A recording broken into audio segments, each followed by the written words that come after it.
Practice, again, our life is about repetitions, total repetitions. So practice putting yourself in uncomfortable situations. We all have uncomfortable situations. So get comfortable being uncomfortable.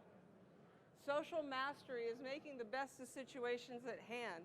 So I have failed so many times in social situations that I either one, avoid them, or two, have learned how to deal with them, right? So I feel like I've gotten pretty good at being comfortable being uncomfortable or making people feel comfortable. So each time you're in a new situation, you're provided with a new opportunity, and that's success for me. Somebody said, hey, Hudy, you're a great strength coach, yada, yada, this, that, and the other. Good job, way to keep going. You know what? I was like, I just grabbed some coattails and I rode them, right? 3 Hall of Fame coaches. And he said, you know what? No. Take that back. Take it back. What you did was you made the best of every opportunity that was ever given to you, okay? And that made me feel good because I did, right? Whether it was right or wrong. So Sheryl Sandberg says, lean into the discomfort. Get uncomfortable, or get comfortable being uncomfortable. Have confidence in who you are. That allows you to be adaptable and be assertive. And again, our lives are about repetition, skillful repetitions. How do you develop your skill? By putting yourself out there. Good professionals, I think, bring up problems, but when they do bring up problems, they also have great solutions to those problems. Okay, don't always bring up problems and not have anything to do about it. Like the last thing I want to know is that the chalk's empty in the bin.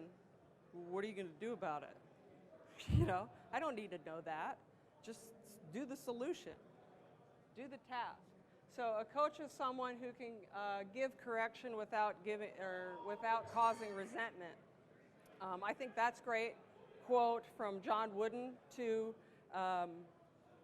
athletes, right? So I think you got to get comfortable being positive with the athlete because they love positivity. They hate negativity. So when I am a head sports performance coach, good assistants, or I manage assistants, right? So good assistants bring problems and solutions. Good assistants complement the manager. I know there's so many places where the assistants are so unhappy, right? I was told, well, leave. Okay. Well, maybe I'm not that angry, or maybe I'm not that unhappy. So always compliment the manager. Always be loyal to the manager. It'll get you further than being angry and disloyal. Know your culture. Is it a hierarchy or is it a flat? Everybody has equal input. Ours is a flat that everybody's inputting into the organization. It's all cooperation. Nobody's treated better than the other. And then we practice patience. Thank you. Hit me on the head. See through the lens of the other person. That's where the empathy, secondary embarrassment gene comes in for me. I have a lot of empathy for people. Evaluate tension points in an unemotional and unbiased way. Listen and ask questions with a positive attitude. The last thing that I should do as a head sport performance coach is go to the AD and say, we're not getting this, that, and the other. Well, that's not what we do. I say, hey, can we have a fundraiser so I can raise $150,000, right? So bring solutions. It's not worth being mad at angry situations. I know sport coaches make us angry a lot, right? I think of that as a bubble, and I just push it away. Maybe it'll land, right? Maybe it'll implode, but I just push it away. I get a lot of coaches, sometimes I get angry with them because they don't respect my time. But I can be doing other things in that time. Getting better as a coach, I mean. So random thoughts of meeting people, and again, I humbly say these things because I've done them too, but it just brings awareness to the fact that how are you? Is it a question or a greeting? If you're trying to say hi to somebody, You might want to think about how you're saying hi to them, because somebody actually might think that you care how they're doing, right?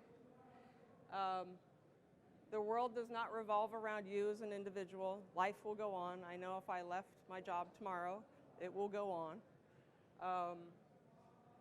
Other people don't want to hear about your problems unless they're your close friends, right? And then they'll get tired of hearing about your problems, probably. So Coach Calhoun, do you guys know who Coach Calhoun is? He's a really hard guy, right? He has, I don't know how many national championships. I've won 2 with him. He walked into the weight room one day, and it was our trainer's first day.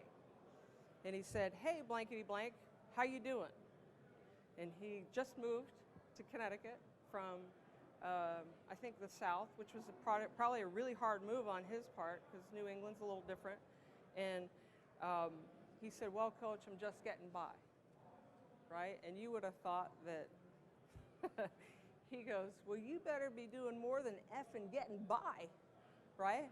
So I was standing there, I locked it in my memory, and I was like, okay, now how do I answer him when how'd the workout go, right? If it was good, "Hey, Coach, it was great," you know? And if it was bad, "Hey, Coach, we got it done. We plugged through it, and it was cool." So I learned from somebody else of what not to say, right? So I always put a positive spin when I'm talking to my coaches about the workout, whether it was the worst workout in the world, right? Yeah, and then the other one is, this is the one that I used to say that I don't say anymore until somebody questioned me on it, is, "Hey, how you doing? Living the dream." Well, what dream? Whose dream? My dream? Your dream? What's that mean? So just these casual conversations might be amped up a little bit if you answered them a little bit more precisely, right?